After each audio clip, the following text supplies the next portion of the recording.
On a gray, dripping afternoon, my grandson looked up from the couch, eyes half on his phone, and said the words that landed like a stone in my chest. "You're not special, Grandpa. You just live here." There was no anger in his tone. That might have made it easier to swallow. No, it was worse. It was casual, careless, like stating the weather, and that made it cut deeper than any insult ever could. I smiled the way old men do when they're trying to pretend they didn't hear what they just heard. My lips pulled into something polite, my eyes fixed on the rain sliding down the window. I even let out a little laugh, but inside something cracked. I'd been through wars, storms, and years of backbreaking work. I'd seen men crumble and rebuild themselves. I'd buried friends. I'd made sacrifices my own children never knew about. I thought my sense of worth was bulletproof. Turns out it could be pierced by a single sentence from someone I loved more than life. He didn't even notice. His thumbs kept moving, scrolling through a world that didn't have my name in it. And I sat there, staring at his profile, wondering how I had become just another piece of furniture in my own home, a background figure, silent and forgettable. I thought about the attic, about the chest that hadn't been opened in decades, the one with my name carved into its wooden lid. I had locked away my past in there, thinking I was doing everyone a favor. But in that moment, with rain tapping at the glass and his words still echoing in my ears, I realized something brutal. When you hide your story, you give people permission to believe you don't have one. That was the first moment I felt it. Not just the sting of his remark, but the quiet, aching weight of invisibility. And invisibility, I was starting to understand, was worse than any wound. Friends, let me pause for a moment. Write in the comments, where are you listening to this story from? Has something like this ever happened to you? Don't forget to subscribe and share this video. It really helps us grow the channel. Now, let's continue. That night, the house was quiet, except for the steady tick of the old clock on the wall. I sat in my chair, the one that had molded itself to my shape over the years, staring at the dim outline of the window. Outside, the rain had stopped, but water still clung to the glass in trembling beads, catching the faint light from the street lamp. It should have been a peaceful evening, but inside my head there was no peace. His words kept circling, uninvited and relentless, replaying in different tones, sometimes careless, sometimes cruel, sometimes just empty. "You're not special, Grandpa. You just live here." I thought about everything I had done in my life, all the moments that had cost me pieces of myself. I remembered the long nights working until my hands ached, the cold mornings when I left before the sun rose, the decisions that had changed the course of my family's future. I thought about the people I had saved, the friends I had lost, the times I had stood my ground when walking away would have been easier. Every sacrifice I made had felt worth it because I believed it would mean something. That when the years piled on and my hair turned silver, I would be remembered as more than just an old man in a chair. But here I was, surrounded by photographs on the walls, by furniture I had bought, by a house I had kept standing. And yet, in my own family's eyes, I was little more than part of the scenery. I wasn't the man who had built this life brick by brick. I was just the one who happened to be sitting in it. The silence in the room pressed against me, heavy and suffocating. It wasn't the kind of silence that brings rest. It was the kind that reminds you no one is listening. I leaned back, feeling the years in my bones. My hands rested on the armrests, calloused palms still carrying the ghosts of old work. The chest in the attic came to mind again, as if it were whispering from above. It had been years since I'd even touched it, years since I'd let myself remember what was inside. I told myself I had kept it closed because the past was too heavy, too complicated. But maybe the truth was worse. Maybe I had closed it because I was afraid no one would care. The clock ticked, the house breathed, and in that dim room I realized something I had never dared to admit. A man can survive battlefields, storms, and heartbreak, but being forgotten by his own blood, that's a wound that never stops bleeding. The attic had always been a place of shadows, a room that smelled of old wood, forgotten winters, and the faint trace of mothballs from a time when my children were small. Few ever went up there anymore. The stairs creaked under each step, as if warning that some things were better left undisturbed. In the far corner, under the slanted roof where the dust lay thickest, sat the chest.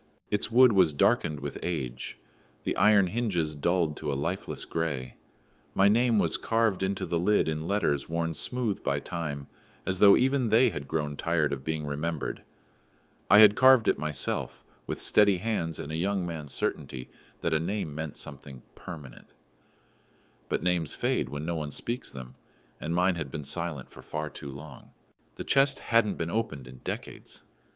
Not since the day I decided to close it for good.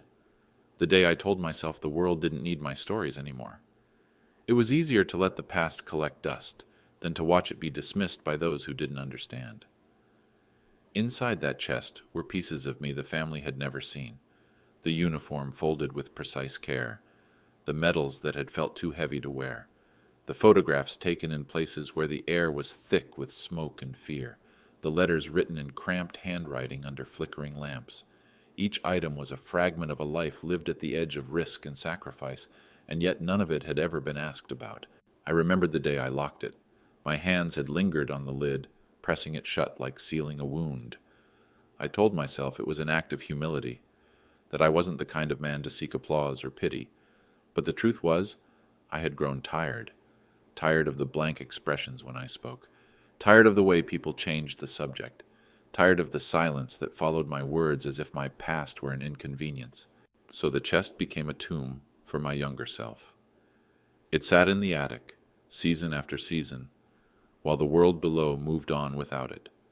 Cobwebs gathered in its corners, the wood swelled and shrank with the weather, and somewhere along the way, I began to believe that maybe the boy who had carved his name into it had been wrong.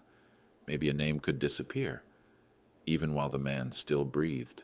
Yet that night, as I sat alone in my chair replaying my grandson's words, the memory of the chest came back with an ache that felt almost alive. It was as if the air itself carried its weight down to me, whispering that it was still there, still waiting, not for the world, but for me. And in that moment, I couldn't tell if opening it again would heal something inside me or break me completely. When I came home from my service all those years ago, the air felt different, lighter, softer, as if the world itself had been washed clean.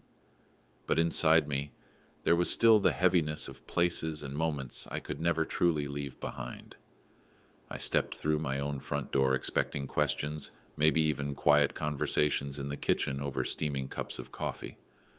I thought they would want to know where I had been, what I had seen, why my eyes no longer looked the same in photographs. But the questions never came. My children were young then, and I told myself they were too small to understand. As they grew older, I realized it wasn't just their age, it was their choice. They wanted a normal life, untouched by the weight I carried.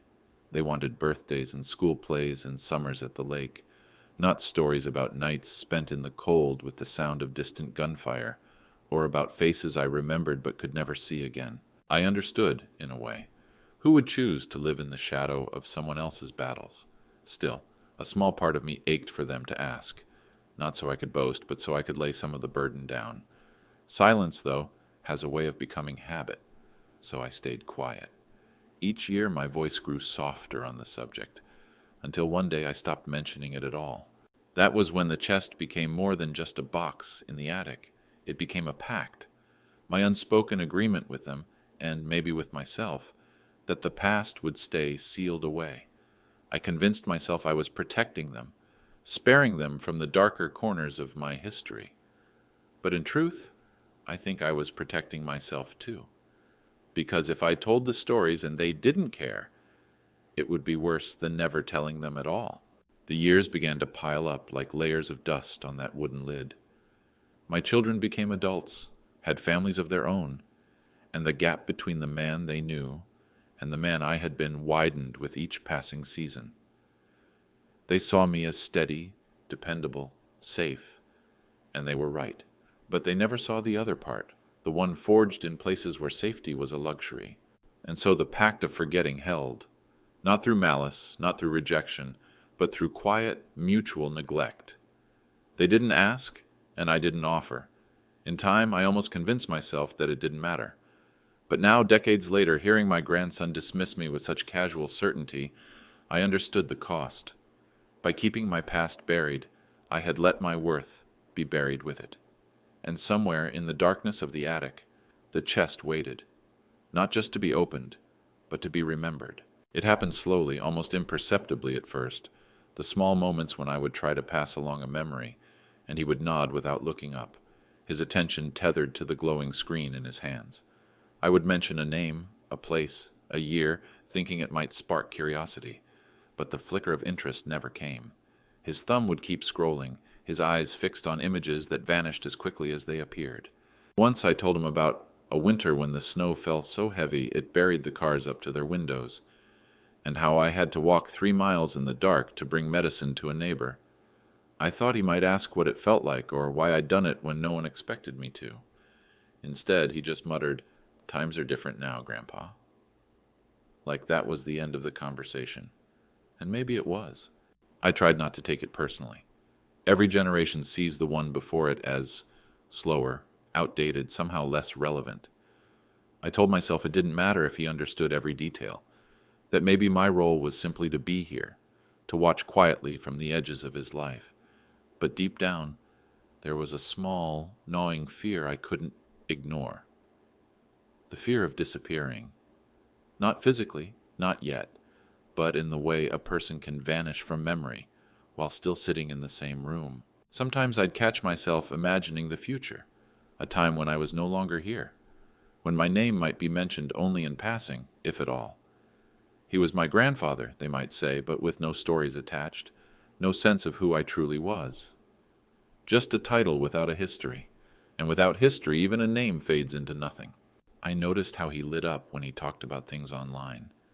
Games, videos, people he'd never met but felt close to. I envied that connection, even if I didn't understand it. I wondered if there was any room in his world for the kind of stories that didn't fit in a short clip or a caption, stories that required you to sit still, to listen, to imagine. There were moments I almost told him about the chest in the attic, about the photographs, the letters, the proof that I had once stood in places and made choices that shaped lives. But each time I held back, I told myself he wouldn't care. Worse, I feared he might care for a moment, only to forget again, and that kind of forgetting would be harder to bear than his current indifference. So I let the silence stretch between us, a quiet gulf that grew a little wider each day. He lived in the present, I lived in the past, and in between, there was nothing but the faint hum of his phone, filling the air where our conversations should have been. It was the middle of summer, the kind of day when the air feels heavy even in the shade. The heat had settled into the walls, and the faint whir of the ceiling fan was the only sound in the house, until it stopped. A sudden click, a silence that felt almost unnatural, and the light in the room dimmed as the power went out. At first, I thought it might be momentary, but when the quiet stretched on, I knew it would be hours before the electricity came back. From the corner of my eye, I saw him stir on the couch, lifting his head from his phone as if he'd just surfaced from another world.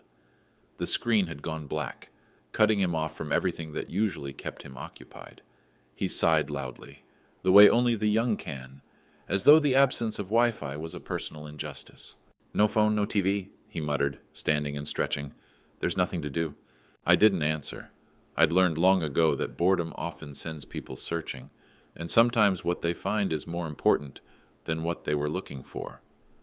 He wandered into the hallway, his footsteps echoing faintly on the wooden floor, and then I heard the familiar creak of the stairs leading up. My heart gave a slow, deliberate thud. The attic. I stayed perfectly still in my chair, every sense sharpened. I could picture him pushing open the narrow door, stepping into the stale, warm air of the attic. The boards would groan under his weight. His eyes would roam over the dusty boxes and stacks of old things, most of them meaningless to him, and then maybe they would find it. The chest. My chest. I felt a strange mixture of fear and longing rise in me.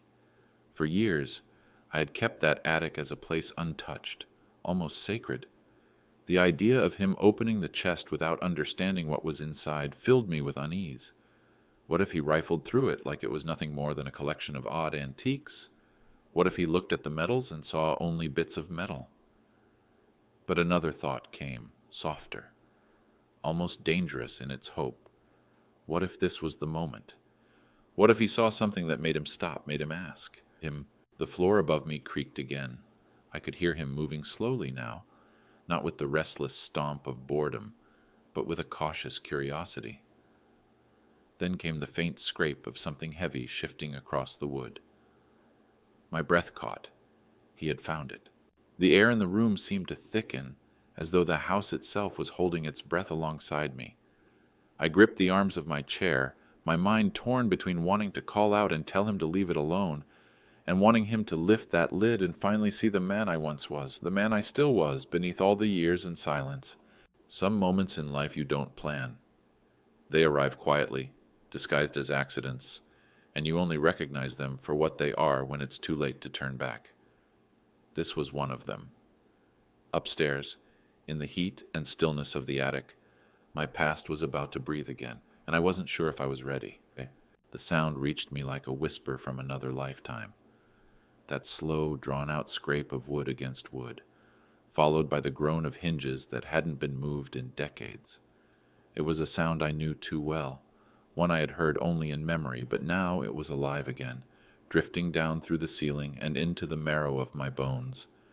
I froze where I sat, every muscle tense, my hands gripping the armrests of my chair until my knuckles whitened. He had found it. For years, that chest had been my private vault, a silent witness to a version of myself I no longer showed the world. I had buried it deliberately, sealing it away not with locks but with the quiet certainty that no one cared enough to look for it. Yet now, that fragile barrier between past and present was being lifted by hands too young to understand what they were holding. I could almost see it in my mind, the way the dust would rise in a thin, ghostly cloud as he pried the lid open, the faint metallic glint from the metals beneath the folds of fabric, the old photographs stacked carefully like windows into another world. I imagined his fingers brushing against the smooth edge of a folded flag, the paper of a letter worn soft by time, my name scrawled in ink that had faded but never truly died. A part of me wanted to get up, to climb those stairs and take the chest from him before he could look too closely, not out of shame, but out of fear. Fear of the silence that might follow if he looked and still didn't understand, fear that the truth I had carried like a hidden flame might sputter and go out in his hands. But another part of me, another part wanted to let him see everything, to let the weight of those objects speak louder than my voice ever could. The house felt different in that moment, as if time itself had slowed to watch what was happening. The air was thick, unmoving. Even the clock on the wall seemed hesitant to mark the seconds. I sat there listening, straining for every faint shift of weight, every soft rustle from above. The past, my past, was no longer just a memory tucked away in the attic. It was open now, breathing again, filling the space between us, even though he was still upstairs. And in that stillness, I realized there was no taking it back. Whether he understood or not, whether he cared or not, the chest was open. The years I had sealed away were spilling back into the light, and with them came the truth I had kept hidden for far too long. Something in me stirred. Not quite hope, not quite dread, but something heavier, older. I didn't move. I just sat there, listening to the quiet hum of the house, waiting for him to take the next step into my world. I could almost feel the shift in the air above me as he looked inside, as if the attic itself had exhaled after holding its breath for decades. The faint scrape of metal against wood told me he'd touched one of the metals. Perhaps the bronze star, the one I had never shown anyone in this house. I imagined his fingers running over its cool surface, tracing the shape without yet understanding the weight it carried. That metal wasn't just metal. It was nights spent in mud and silence, moments where every breath could be your last, choices that could never be undone. I pictured him moving on, brushing dust from the photographs stacked in neat bundles, each one a frozen fragment of a world that seemed impossible now. Me in uniform, standing beside men whose names I still whispered in my mind, though the world had long since forgotten them. In some, My smile was faint, in others, absent entirely. Those photos didn't capture victory or glory, they captured survival. Then, the softest sound, the rustle of paper. He must have lifted one of the letters, their edges frayed, the ink faded to a ghostly brown. Those letters were the truest record of who I was back then, written under weak lamplight or in the brief lull between chaos and more chaos. They were filled with words I could never bring myself to speak aloud even now. Some were addressed to my parents, some to friends who had never come home, and a few to myself, reminders to hold on when holding on felt impossible. And somewhere near the bottom, I knew he would find it, the folded flag, the one they had placed in my hands after the burial of a man who had saved my life at the cost of his own. I had carried it home across oceans, across years, always intending to tell the story of how it came to be mine. But that story had stayed locked away too, because to tell it was to reopen a wound that never fully healed. I imagined his expression, his brow furrowing as he lifted each item, confusion and curiosity pulling at him in equal measure. These were not the relics of the quiet old man who sat in the living room downstairs. They were pieces of someone he had never met, someone who had once run toward danger instead of away, who had stood his ground when the earth itself seemed to tremble. And as I sat below, staring at the ceiling as if I could see through it, I felt something shift in me too. For years I had feared the day someone opened that chest, but now I realized that maybe it wasn't meant to stay closed forever. Maybe those pieces of my life were not meant to be buried in dust, but to be seen, even if the first pair of eyes to see them looked at them with more questions than answers. The attic was still, but I could sense him lingering over the contents, reluctant to put them back. And in that lingering, I heard the faintest echo of possibility that maybe, just maybe, the bridge between his world and mine had finally found its first stone. I knew the exact letter he had found, though I hadn't seen it in decades. Even from where I sat downstairs, I could picture every detail: the creased, yellowed paper, the faint smell of damp storage, the careful, formal handwriting of a man who had commanded soldiers through hell. It began with a name that once felt like an unshakable part of me: Private Thomas W. Carter. Hearing it in my mind now felt strange, like recognizing an old friend in the mirror after too many years apart. That letter had been written in a place where the air was thick with smoke and the ground trembled from distant fire. My commander had never been one for flowery words, yet in that single page his voice carried weight enough to silence a room. He had written of a night when we were cut off, outnumbered, and pinned down under relentless fire. Supplies were low, men were wounded, and every second we stayed put, the odds against us grew heavier. I had moved when I shouldn't have, when everyone said it was impossible, pulling the injured back one by one through the dirt, the dark and the screaming metal of the air. I don't remember thinking. I only remember not being able to leave them behind. He had called it bravery. I had always called it duty. But in his words, for saving lives at great personal risk, for refusing to leave your brothers behind, I felt the weight of what those moments had truly been. That letter had been my only commendation that mattered, because it wasn't about medals or ceremonies. It was written by a man who had seen it with his own eyes and knew what it had cost. Upstairs, I could imagine my grandson holding it, his lips moving silently as he traced each word. Maybe he stumbled over the military terms. Maybe he slowed when the sentences turned personal. I wondered if he paused at the part where my commander wrote, "Your actions will be remembered by every man whose life you touched that night." I wondered if he realized that, for decades, those words had been the only proof I had that my life had ever been more than quiet days in a chair. I sat frozen, afraid to move, afraid to break whatever spell that letter might have over him. The silence in the attic was different now, not the aimless shifting of someone bored, but the stillness of someone absorbing something they don't yet have the words for. I thought about how close I had come to throwing that letter away once, during a moment of deep bitterness when it felt like no one cared.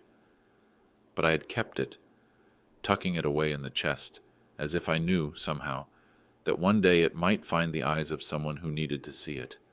And now, maybe, that day had come. The floor didn't creak. The house didn't stir. It was as if time itself had paused to give him space to read it all.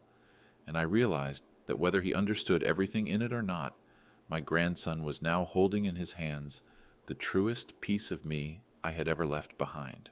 I didn't need to see it to know which photograph he had found. It was the one I had kept buried at the very bottom of the stack, beneath the letters and the medals, because it was never just an image to me. It was a weight. In that faded black and white frame, I stood in the middle of a village that barely existed anymore. Roofs were caved in, walls broken into jagged teeth, the air itself heavy with the ghosts of fire and fear. My uniform was streaked with dirt, my face thinner than it should have been, my eyes looking straight at the camera, but seeing something far beyond it. And beside me, gripping my hand with a desperation that still burns in my memory, was a small child in a torn coat. She had appeared from nowhere that day, out of the smoke, her cheeks wet with soot and tears. She didn't speak my language, but I didn't need words to understand her. There are some kinds of fear you can read in the eyes alone. I remember crouching down, telling her in the calmest voice I could manage that she was safe now, though I wasn't sure if that was true. She never let go of my hand after that, not until we found the others who could take her to safety. That photograph had been taken in the few minutes between chaos and more chaos by someone who thought to capture it without telling me. I didn't even know it existed until weeks later, when it was slipped into my pack with no explanation. It became my quiet reminder that sometimes the most important thing you do in life isn't a grand gesture or a moment of glory. Sometimes it's just standing still so someone else can hold on. I imagined him now, standing in the attic's muted light, the dust motes swirling around him, holding that photo between his fingers. His eyes would be moving from the ruined buildings in the background to my younger face, then down to the tiny figure beside me. He would see the dirt on my hands, the way my grip on hers was firm but gentle, the strange stillness in my stance that only comes from exhaustion you can't describe. Then, inevitably, he would look at me, not the man in the photo, but the man sitting downstairs, older and quieter, with hair gone white and hands marked by time. I could almost feel his gaze through the floorboards, a kind of searching I hadn't felt from him before. Maybe he was realizing that the stories I never told weren't just old war tales or exaggerated family legends. Maybe he was beginning to see that there had been whole chapters of my life lived at the edge of what most people could imagine, and that I had carried those chapters alone, never asking for applause, never demanding to be remembered. His mouth would part, as if to say something, but the words wouldn't come. And in that silence, something was shifting. It was the kind of shift you can't force, the kind that happens only when a truth becomes too real to ignore. For the first time, I felt that he wasn't just looking at me. He was seeing me. The stairs groaned under his weight as he descended, each step slow and deliberate, like he was carrying something fragile. I could hear the faint rustle of paper in his hand before I saw him. When he finally stepped into the doorway of the living room, the light from the window fell across his face, and I knew immediately. He wasn't the same boy who had gone upstairs out of boredom. There was something new in his eyes, something unsettled, but searching, like he'd just glimpsed a room inside me he didn't know existed. He stood there for a moment, clutching the letter as if it might vanish if he loosened his grip. His lips moved before the sound came, the words catching in his throat. "Grandpa, why didn't you tell me?" I didn't answer right away. I looked at him, really looked, and saw the way his knuckles were whitening around that paper, the way his chest rose and fell just a little faster than usual. I thought of all the times I'd stayed silent when he'd asked nothing, all the moments I could have spoken but chose to swallow the words instead. I thought of the chest upstairs, of the dust and the years and the pact I had made with myself to let the past sleep. When I finally spoke, my voice was steady but low, as if I were telling him something I had never admitted out loud. Because I didn't want you to think you had to be me to be worthy. His brow furrowed slightly, but he didn't speak. I went on, my eyes drifting to the rain-streaked window as I searched for the right shape of the truth. I've seen what happens when a young man grows up in someone else's shadow. He spends his whole life trying to measure up to something he never asked for. And when he falls short, and everyone does sooner or later, it breaks him. I didn't want that for you. I wanted you to build your own life, not feel like you were walking a road I'd already paved. He looked down at the letter, and I could see the tension in his shoulders soften, but not from dismissal, from something heavier. Maybe he understood that my silence wasn't about shame or disinterest, but about protection. Maybe he was realizing that I had chosen to carry those years alone so he could grow up without the weight of them pressing down on his own dreams. For a long moment, neither of us spoke. The clock ticked in the background, steady and unhurried.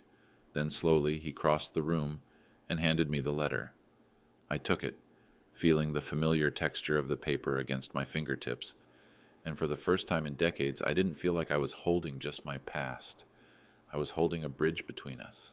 He sat down across from me, not with the restless fidgeting I was used to, but with a stillness that told me he was ready to listen. And for the first time in a very long while, I felt ready to speak. From that day on, the way he looked at me was different. It wasn't a sudden transformation, but a slow and steady turning of his gaze, like the way morning light gradually spills into a dark room, revealing things you didn't notice before. He no longer saw me as just an old man occupying a chair in the corner of the living room. His eyes held a weight now, a quiet respect that hadn't been there before, as if he were beginning to understand that I had lived whole lifetimes before he was even born. He started asking questions, and not the kind you ask out of politeness. They were questions that carried curiosity in their bones. What does fear feel like when you can't run? How do you keep going when the people beside you fall? How do you know what's worth standing for?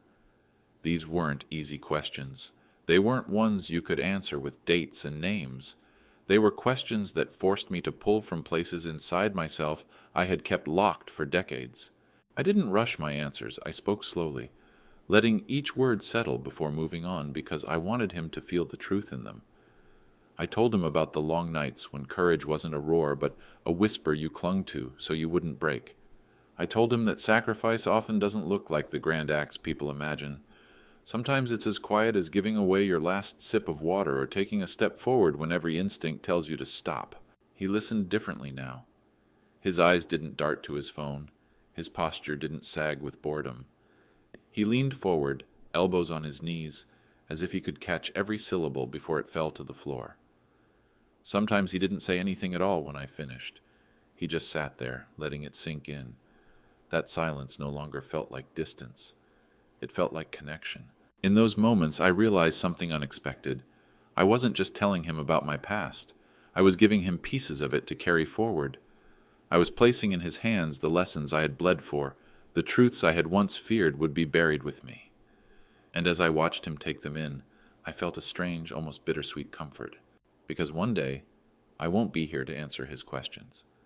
But maybe when that time comes, he won't have to ask. Maybe he'll already know. Not because I told him everything, but because I gave him enough to understand who I was, what I stood for, and why I never wanted him to feel like he had to be me to matter. The chest still sat in the attic, but it was no longer a sealed tomb. It had become a living part of our conversations, each item a thread in the growing tapestry between us, and in his eyes I could see it.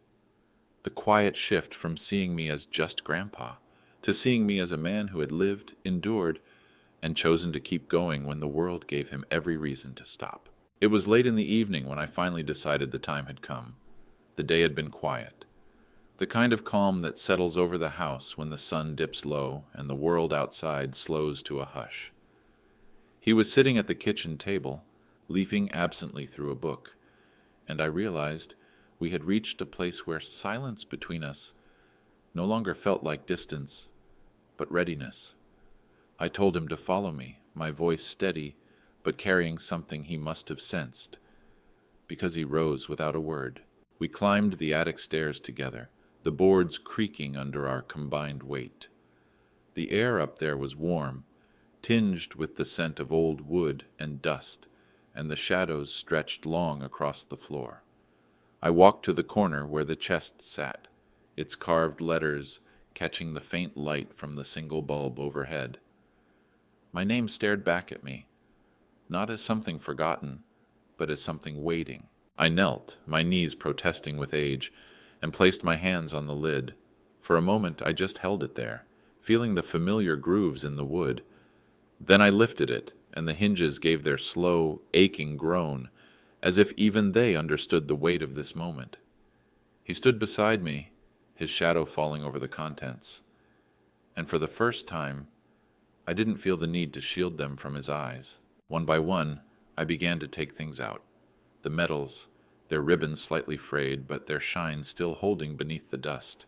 I placed them in his hands, watching as his fingers traced the shapes, no longer seeing them as cold pieces of metal, but as symbols carved out of flesh, blood, and time. Then the letters. I handed them to him gently, as though they might crumble if touched too roughly. He didn't read them right away. He just held them, his eyes lingering on the handwriting, perhaps realizing that every line had been written in moments when the outcome of the next hour was uncertain. We sifted through photographs, each one a fragment of a life that had been both mine and, in some way now, his. I told him the stories behind them, not in the voice of a man bragging about his past, but in the quiet tone of someone offering something sacred. There were no grand speeches, no embellishments, just truth, plain and unpolished. When we reached the folded flag, I didn't speak for a while. My hands rested on it, and I let the silence fill the room. Then I told him the name of the man it belonged to, the man who had given everything so that I could come home. I saw his throat tighten, and I knew he understood that this was not just a relic, but a piece of a promise I still carried. As we worked our way through the chest, I realized what had changed. These things were no longer locked away as pieces of my private history. In his hands they became bridges, spanning years, generations, and the unspoken space between us. For the first time, my life didn't feel like something sealed away in a box. It felt alive, shared, and, most importantly, understood. When we closed the lid that night, it didn't feel like we were burying it again. It felt like we had opened something that would never truly close. And as we descended the attic stairs, side by side, I knew the chest no longer belonged to me alone. It was a crisp autumn morning when the invitation came, folded neatly in an envelope with the school's crest in the corner. My grandson handed it to me casually over breakfast, as if it were nothing more than a notice about a bake sale.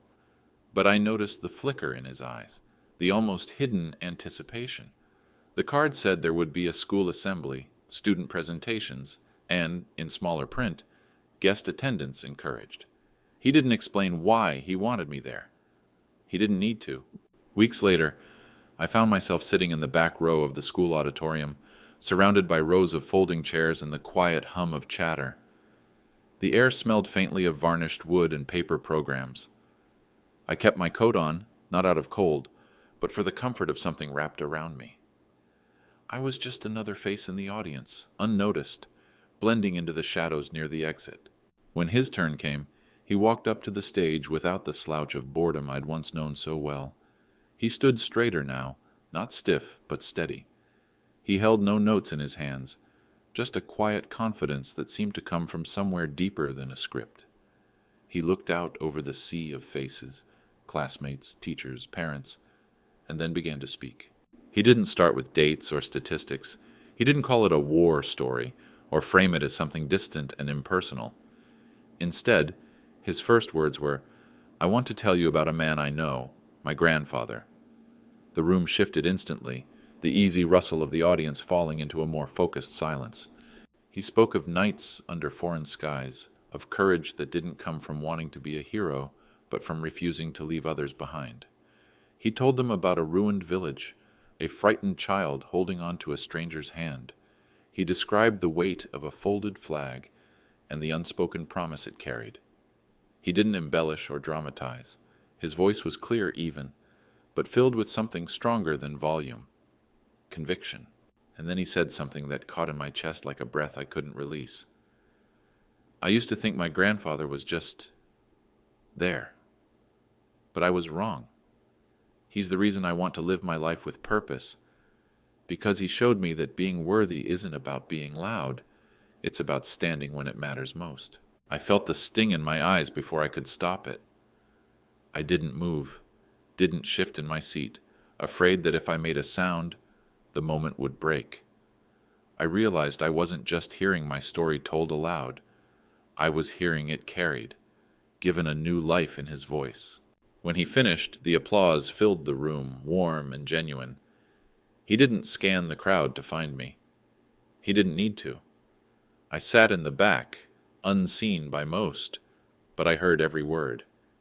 And for the first time in a very long time, I felt something I hadn't dared to hope for, not recognition in the public sense, but the quiet, enduring knowledge that my life had taken root in his. As the students filed off the stage and the assembly moved on, I stayed seated, letting the noise wash over me. I knew that one day, long after I was gone, my grandson might stand somewhere else, another stage, another audience, and tell the story again. And by then it wouldn't just be mine, it would be his to carry forward. The chest never went back to the attic. After that night we went through it together. After the assembly where he stood and spoke my name with a pride I never expected to hear, I carried it down myself. It wasn't easy.